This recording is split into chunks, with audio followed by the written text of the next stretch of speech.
The copy of the letters was this: The great king Artaxerxes writeth these things to the princes and governors that are under him from India unto Ethiopia, and in 127 provinces.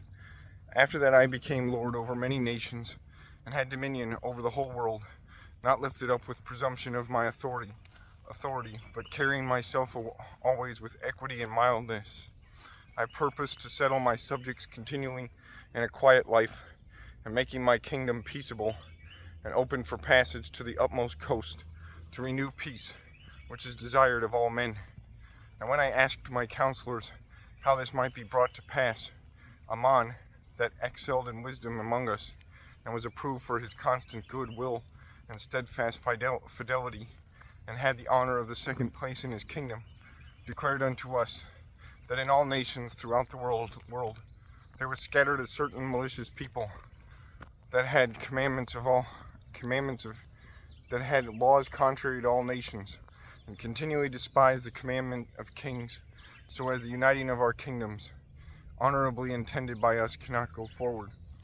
Seeing then we understand that this people alone is continually in opposition unto all men, differing in the strange manner of their laws, and evil affected to our state, working all the mischief they can, that our kingdom may not be firmly established.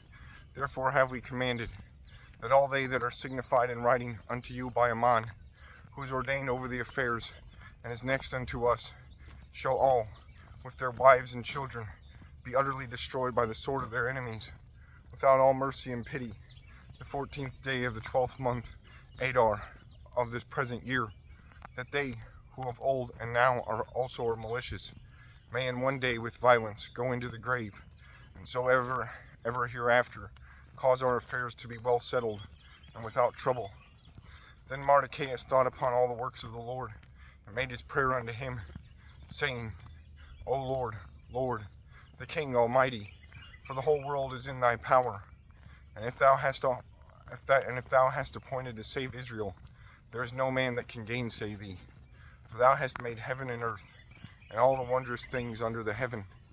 Thou art Lord of all things, and there is no man that can resist thee, which art the Lord. Thou knowest all things, and thou knowest, Lord, that it was neither in contempt nor pride, nor for any desire of glory, that I did not bow down to proud Ammon. For I could have been content with goodwill for the salvation of Israel, to kiss the soles of his feet. But I did this, that I might not prefer the glory of men above the glory of God.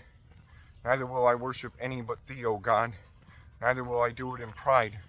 And now, O Lord God and King, spare thy people, for their eyes are upon us, to bring us to naught. Yet they desire to destroy the inheritance that hath been thine from the beginning. Despise not the portion which thou hast delivered out of Egypt for thine own self. Hear my prayer, and be merciful unto thine inheritance. Turn our sorrow into joy, that we may live, O Lord, and praise thy name, and destroy not the mouths of them that praise thee, O Lord. All Israel in like manner cried most earnestly unto the Lord, because their death was before their eyes.